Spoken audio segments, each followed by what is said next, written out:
Hello friends, आज मैं आप लोगों के लिए बहुत ही टेस्टी यमी रसगुल्ले की रेसिपी लेकर के आई हूँ, जो कि है कोलकाता की फेमस। और मैं कोलकाता स्टाइल ही रसगुल्ला आज आप लोगों को बना करके बताने जा रही हूँ। तो देखिए कितने स्पॉन्जी है मेरे रसगुल्ले, एकदम दबाने के बाद फिर से फूल करके आ जा रहे हैं। ये बहुत ही टेस्टी होते हैं फ्रेंड्स, तो आप लोग भी इसे ट्राई कीजिए। हैं यहाँ मैं ले रही हूँ अमूल की मिल्क पाउडर। मैं 4 पैकेट ले रही हूँ, 10 वाले हैं। आज मैं दूध का यूज़ नहीं कर रही, दूध मिल्क पाउडर का यूज़ कर रही हूँ। तो यहाँ पे मैं सभी को फाड़ करके और एक बर्तन में डाल दे रही हूँ, जिसमें मैं दूध बॉयल करती हूँ।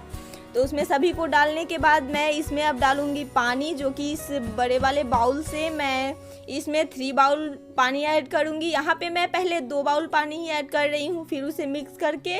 और आप देख ले ताकि आपकी दूध कितनी दूध के जैसी होनी चाहिए, जैसी दूध की कंसिस्टेंसी होती है उस तरीके की होनी चाहिए। तो फिर मैं इसे मिक्स करके और देख लूँगी कि मुझे और इसमें कितने पानी डालने हैं। तो देख लीजिए, इस तरीके से आप भी मिक्स करके देख ले, फिर पानी डालें अपने अंदाज से। मैं कितनी बाउल बताऊँगी, आप लोग नहीं समझ पाओगे, तो फिर उसके मिलाने के बाद मैं 1 बाउल पानी इसमें और ऐड कर दी हूँ।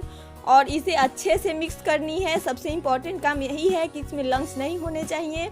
तो यहाँ पे केक मिक्स करने वाले अगर आपके पास में है तो आप उससे मिक्स कर ले, मेरे पास नहीं है तो मैं दाल तोड़ने वाले से इसे अच्छे से इस तरीके से चलाते हुए मिक्स कर ले रही हूँ। इससे फ्रेंड्स बहुत ही अच्छे से मिक्स हो जाती है। और हम बिहारी हर चीज़ रखने में बिलीव नहीं करते हैं, हम लोग जुगाड़ लगाने में ज़्यादा बिलीव रखते हैं। तो यहाँ पे मेरी दूध एकदम परफेक्ट बन करके रेडी हो गई हुई है, उसमें बिल्कुल भी लंग्स नहीं है। तो इसे मैं चढ़ा दी हूँ गैस पे और गैस का फ्लेम ऑन कर दी हूँ।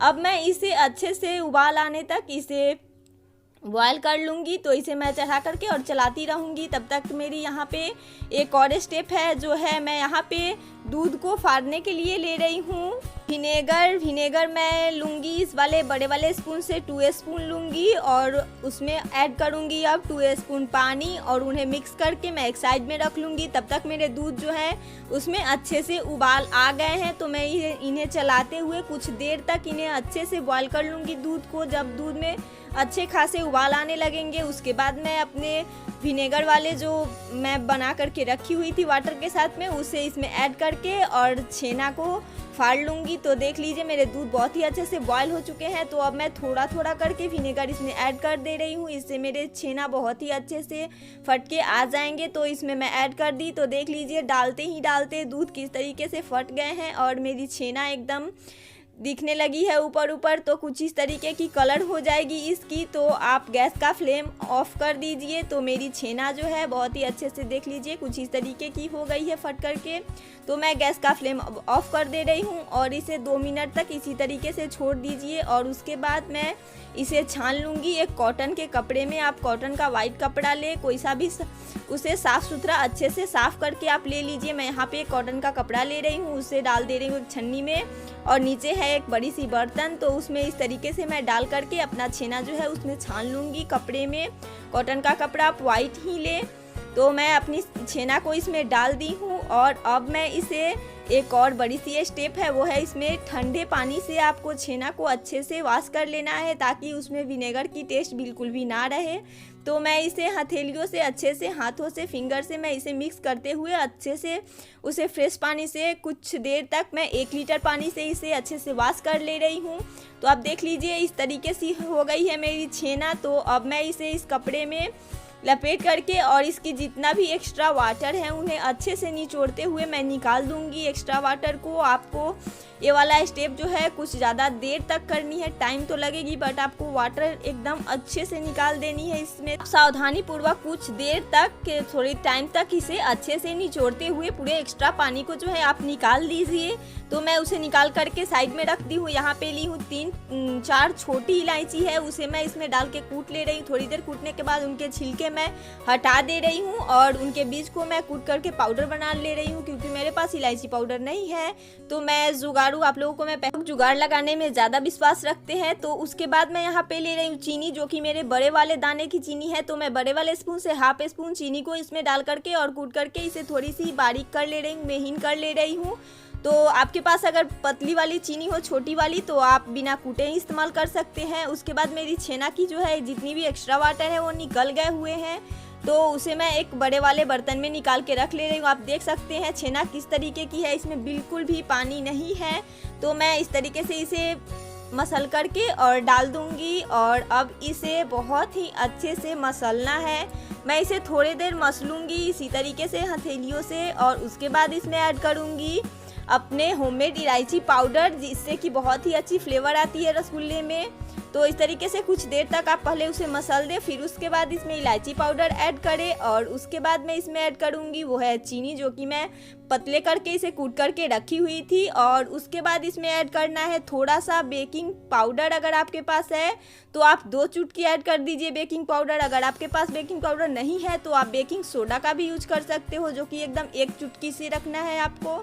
एकदम 1 चुटकी आप इसमें बेकिंग पाउडर का यूज कर लीजिए और फिर से इसे अच्छे से मसलते हुए इसी तरीके से हथेलियों से इसे बहुत टाइम तक, कुछ देर तक इसे अच्छे से मसल लीजिए और मसल करके इसकी एक अच्छी सी डो तैयार कर लीजिए। तो मैं देखिए बहुत ही अच्छे से मसल करके इसे एक लंबा सा बना दी हूँ और अब मैं छोटे छोटे लोई काट के रख ले रही हूँ रसगुल्ले के पीसेज में। आप अपने तरीके से छोटे या बड़े पीसेज कट कर सकते हैं। तो आप ध्यान रखें कि एक जैसा ही पीसेज कट करें और उसके बाद मैं यहाँ पे थोड़ी सी घी लगा ले रही हूँ हथेलियों में, ताकि मैं रसगुल्ले का डो अच्छा तैयार कर सकूं। फिर घी को हथेलियों में अच्छे से लगा करके मैं एक एक डो को हाथ में लूँगी और इसे हल्के हाथों से नचाते हुए एक अच्छा सा गोला सा लड्डू के तरह मैं डो इस रसगुल्ले का शेप बना लूँगी। तो उसे थोड़ा सा प्लेन करने के लिए, चिकना करने के लिए मैं बर्तन में इस तरीके से रख करके और हथेलियों से मिलाते हुए इसे अच्छा प्लेन कर दूँगी रसगुल्ले के आकार में। तो देख लीजिए मैं किस तरीके से कर रही हूँ, इसे थोड़ा सा ध्यानपूर्वक आप कीजिए। बहुत ही अच्छा रसगुल्ला बन करके तैयार होता है। अगर आप अच्छे से रसगुल्ला अपने घर पे बना पाते हैं इस तरीके से, तो आप बाजार वाली रसगुल्ले का टेस्ट भूल जाइएगा फ्रेंड्स। इस रसगुल्ले की टेस्ट बहुत ही अच्छी आती है। आप एक बार ट्राई ज़रूर कीजिएगा इस रेसिपी को। अगर मेरी वीडियो पसंद आएगी तो प्लीज़ लाइक कीजिएगा। यहाँ पे मेरी सभी रसगुल्ला बन करके रेडी हैं और सभी एक शेप में ही हैं। यहाँ पे मैं ले रही हूँ एक बर्तन और बर्तन में मैं ऐड कर रही हूँ इस वाले कप से 1.5 कप चीनी। तो यहाँ पे देख लीजिए मैं 1.5 कप चीनी ऐड करूँगी और अब मैं इसमें ऐड करूँगी 5 कप पानी, क्योंकि रसगुल्ले की जो चाशनी होती है वो बहुत ही पतली सी होती है, तो आप लोग तो जानते ही हैं। तो यहाँ पे मैं 5 कप पानी ऐड कर रही हूँ उसी वाले कप से जिससे मैं चीनी ली हुई थी। और अब मैं इस बर्तन को चढ़ा दूँगी गैस पे और गैस का फ्लेम ऑन कर दे रही हूँ और इसे अच्छे से चीनी को पानी में घुलने तक मैं पका लूँगी। एकदम हाई फ्लेम पे मिलाते हुए, इसे चलाते हुए मैं इसे पका लूँगी चाशनी को। इस रसगुल्ले की चाशनी कोई तार वाली नहीं होती है। तो यहाँ पे मेरी पूरे चीनी घुल गई हुई है और चीनी कितनी गंदी गंदी सी दिख रही है और इसका कलर भी उतना अच्छा नहीं आ रहा है। तो इसे करने के लिए मैं यहाँ पे डाल दूँगी 1 चम्मच दूध और दूध को डाल करके इसे, दूध को डालते ही चीनी में दूध फट जाते हैं और उसकी जितनी भी गंदगी होती है वो साइड में लग जाते हैं। तो आप इसे, मैं इसी चम्मच की हेल्प से इसे निकाल दूंगी। आप चाहो तो चाय छन्नी वाले छन्ने से भी इसे निकाल सकते हैं। तो इसी तरीके से मैं इसे छान करके निकाल लूँगी। मेरे चाशनी की कलर देखिए कितनी अच्छी आ गई हुई है और मेरी चाशनी बहुत ही अच्छी सी बन करके रेडी हो गई हुई है। तो मैं गैस का फ्लेम लो कर दूंगी और इसमें एक एक करके आराम से मैं डालती जाऊंगी सभी रसगुल्लों को। तो इसी तरीके से डाल दीजिए। फिर आप गैस का फ्लेम मीडियम कर सकते हैं या हाई कर सकते हैं। थोड़ी देर के लिए इसे मीडियम फ्लेम ही रखें। मीडियम फ्लेम पे मैं इसे ढक करके 2 मिनट तक पका लूँगी और इसे बीच में आप हटा कर के ढक्कन को चेक भी करते रहिए। देख लीजिए मेरे रसगुल्ले एकदम तैर रहे हैं चाशनी में और वो बहुत अच्छे से पक रहे हैं। अब इसका एक और सीक्रेट स्टेप है, वो है यहाँ पे मैं लूँगी एक छोटे वाले स्पून से हाफ स्पून मैदा और उस कप में डाल दूंगी और उसमें डालूंगी इसी वाले स्पून से 2 स्पून पानी और पानी को डाल करके इसे अच्छे से मिक्स कर लूँगी मैदा को। इसमें लम्स नहीं होने चाहिए, एकदम अच्छे से मिक्स होने चाहिए। थोड़े देर तक इसे मिक्स कर लीजिए और फिर इसे मैं डाल दूंगी अपने चाशनी में। इससे रसगुल्ले बड़े बड़े साइज़ में हो जाएंगे और बहुत ही टेस्टी होंगे। तो देख लीजिए रसगुल्ले की साइज़ कुछ इस तरीके की है। अब इसे डालने के बाद इसकी साइज़ और भी बड़ी हो जाएगी। तो उसे डाल करके और अच्छे से हल्के हल्के हाथों से इसे मिक्स कर दीजिए, चला दीजिए इसमें। और एकदम ध्यान रखिए अभी छेना एकदम नरम है तो आप उसे ज़्यादा तेज़ी से ना चलाएं और रसगुल्ले में टच ना होने दें ज़्यादा, नहीं तो वो टूट सकते हैं। तो हल्के से चला करके फिर से इसे मैं हाई मीडियम फ्लेम पे अच्छे से उबाल आने तक पका करके फिर इसे ढक दूंगी और ढक करके मीडियम फ्लेम पे ही इसे मैं पका लूँगी।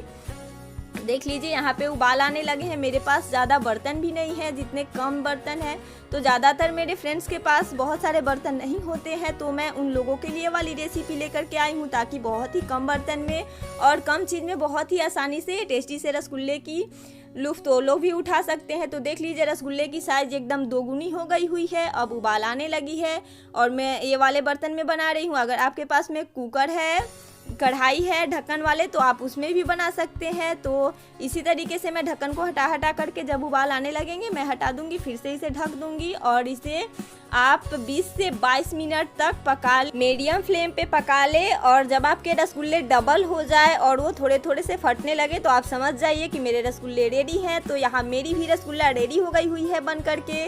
तो अब मैं अपने गैस का फ्लेम ऑफ कर दूंगी और एकदम गर्मा गर्म रसगुल्ला बड़े बड़े से बहुत ही यमी टेस्टी रसगुल्ला रेडी है बन करके। अगर ये वीडियो थोड़ी सी भी पसंद आई हो तो प्लीज़ लाइक कीजिए, मेरे चैनल पे नए हो तो मेरे चैनल को सब्सक्राइब कीजिए, अपने फ्रेंड्स और फैमिली वालों को शेयर भी कीजिएगा और पास में लगी बेल आइकन को तो ज़रूर से दबाइएगा ताकि मेरी वीडियो की नोटिफिकेशन आप तक सबसे पहले पहुँचे और मेरे वीडियो आप